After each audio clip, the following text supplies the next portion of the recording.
What's up, YouTube? Been a while since I made a video on this old girl. Transmission actually went out on it, believe it or not. Last video, the burnouts, I guess it didn't like it too well. And had to get it trailered over to my buddies, so that's why these small skinny tires, they're actually the originals from the Challenger, are on there because I had to fit it on the trailer. And actually I had to put the Challenger, the wheels I have on it now, the front wheels on there just to make it fit. It was a tight squeeze, but we got her over. We're gonna go ahead and do a 5-speed swap. Transmission of choice is this AX15. Now, it's not the strongest transmission, I know, but it should be good enough to, I gotta drive this thing 1,000 miles for Christmas, drive it back home because I'm getting out of the Army soon. So I need something with better highway gears, I guess, because that 3-speed is horrible in this thing. Going down the interstate, it's like 3,700 RPM at 70. But this should help that out a lot. The good thing about these is they're super cheap. So if I blow it up, I can find plenty of them at junkyards. This one actually came out of a 99 Dakota, V6 one, because they have the same bell housing as a V8, which is in that. You can actually, these bell housings do come off. You can take them off. And from what I was reading online, you can actually take like a 4-speed, or like not a 4-speed, a 4-cylinder like Dakota, and just take the bell housing off. And this is like all the same from what I read online. For anyone wanting to do this swap, I did a couple measurements for you. So the total length of it, from the bell to this back shaft here, this is on the 2-wheel drive one, obviously. The 4-wheel drive is gonna be a little different. 31 inches total. And then the bell housing to the center bolt in this mount right here is 27 1/8. And the bell to the center of the shifter here is about 20.5 inches. Yeah, so I think the swap should be pretty straightforward. It's got a hydraulic throwout, so that should make things easier. And what I did was I just ordered a brand new throwout from, I think I got it over here. I got it on Rock Auto, actually. All the trim for the Challenger. Yeah, it's in here. It came all assembled. So I just gotta find a way to mount this thing in the truck. It should, so I don't have to mess around with a bunch of linkages and whatnot. So that shouldn't be too bad. What else? Yeah, I think that's about it for now. I'm gonna go ahead and crawl underneath this thing and take that transmission out, and I'll keep you guys updated. Got the pan off. I figured I'd show you guys what it looks like in here. I knew this old girl. It was only a matter of time until she went out. Oh, that's all hard. I don't even know what that is. It almost was like dirt or something.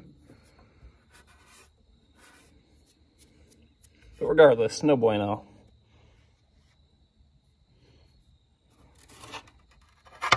Oh yeah, good stuff, good stuff. All right, got this dirty old tranny out. And let me tell you guys, this grease is thick. I took 2 showers and I still got some of it stained on my skin. Anyways, oh, one thing on this transmission I forgot to mention is I guess this would be a downside for the swap, is there's not a provision for like a manual speedometer cable to go in. So you have to figure out something for your speedometer to work. But I'll go ahead and get you guys under here. I got my clutch in. I'm running an 11-inch clutch. Good luck finding a flywheel for a 5.9 Magnum. I had a hell of a time finding one. Ended up having to get one on eBay. All the big name part stores like Summit and stuff, they were all out of stock and back order and whatnot. Look at all this nice rust preventative I've got down here though. I guess that's one good thing of having a leaking transmission.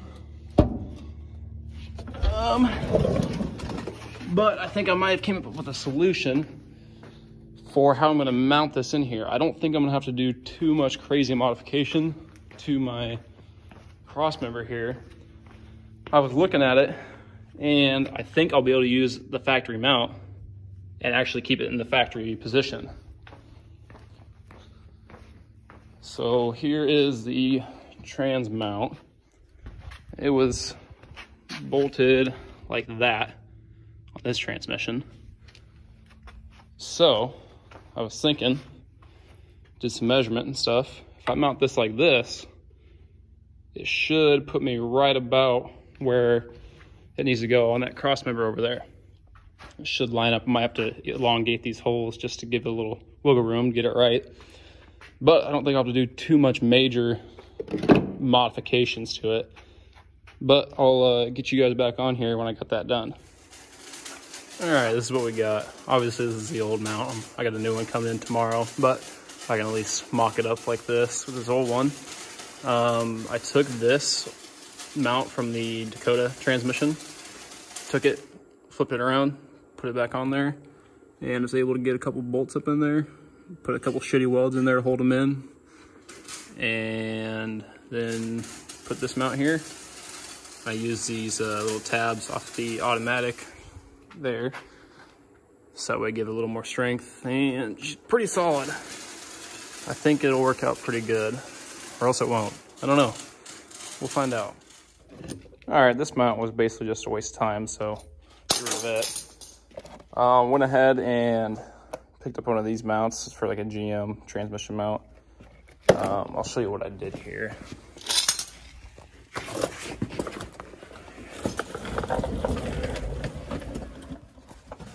Okay, so I got the factory cross member here, and it had, get the light placed here. It had these little tabs in here that held the original. These were on the inside. That held the where the bolt would go through there for the original mount. I just cut those out, and so basically all this in here is open right now, and it allowed me to put the transmission in here. Because if I wanted to do it the way I was originally going to do it, it was making the transmission sit way too high. So I threw that mount in there, and it basically is tall enough, covers the distance there. I decided to make a little, couple little cuts in there just to make the transmission fit. But other than that, I had to move this back about 2 inches. And just drilled some new holes, ran some new hardware in there. Oh, before you slide your transmission up in here, probably be a good idea to massage this out some more, so you're not have to fighting hammering bars in there and stuff. But I just did it the hard way. I think I gotta throw my drive shaft back up in here and get my clutch pedals figured out, and she should be ready to go. Okay, so this is what I got going on for my clutch pedal setup. I'm just using the stock 4-speed pedals out of like a 70s Dodge truck. You can get them from the 70s or 80s, and sometimes the early 90s will work too. But anyways, this is the factory brake pedal for the automatic, and all there is just a rod that goes straight through there. I'll show you here in a second. Basically, you know, your clutch pedal will go right there. I'll show you up in here. I don't have this up there, the brake pedal, just yet because I'm still mocking it up. But put the light in there. That's where that bar goes through. That's where your brake pedal would sit. And there's the clutch pedal. And for my clutch rod for the slave cylinder, or whatever this is called, I got this little linkage end here from the parts store, and it was too short, so I cut it off and put a piece of 3/8 all thread on there just to get it long enough. And I got my couple adjuster nuts there just so I can have a little bit of adjustability. But it seems to work pretty decent. Not too bad. This was the Dorman kit here 14554. And also got this sweet beer tap handle as my shifter knob. So that's pretty excited about that. I think what's left is I got to bleed the brakes because I ended up changing the proportioning valve. I never did that when I did the disc brake swap on the back. And I also had my buddy help me change out all the tie rods and stuff like that, and upper control arm bushings, so I got to do a little half-ass alignment on it. And I should be driving it today, maybe. We'll see. All right, I got the pedals all buttoned up, installed. Got my reservoir mounted up under the hood. And I was going to go put the exhaust on and go figure the transmission's in the way, so I have to do a little modification to that. But I'll go ahead and fire it up for some open header action. We do have gears.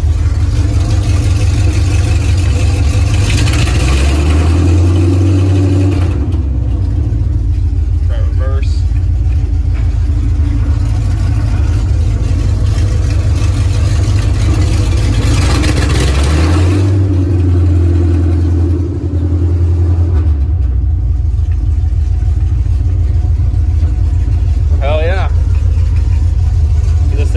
Go for a little test drive. Alright, we got the 5-speed done. Exhaust all mounted up. Taking it for a couple drives so far. Found out the third gear and fourth gear synchros are bad. It should pop out of gear. Alright, well I guess it's gonna stay in gear this time. But basically that requires a whole rebuild, so I basically bought a piece of shit. But oh well. I can still drive it and hold it in gear. But I have all 5 gears. And ended up buying a cheap Amazon speedometer deal here. It's like 20 bucks. It's half-ass accurate. Doesn't work too bad. But yeah, this definitely makes the truck a lot more fun to drive, that's for sure.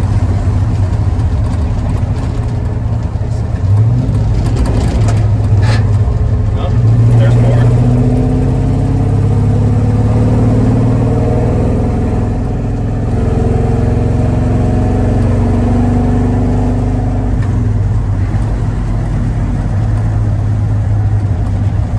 If you like the video, make sure to like and subscribe. Hey, if you got any questions about the swap, leave them down there in the comments. And thank y'all for watching.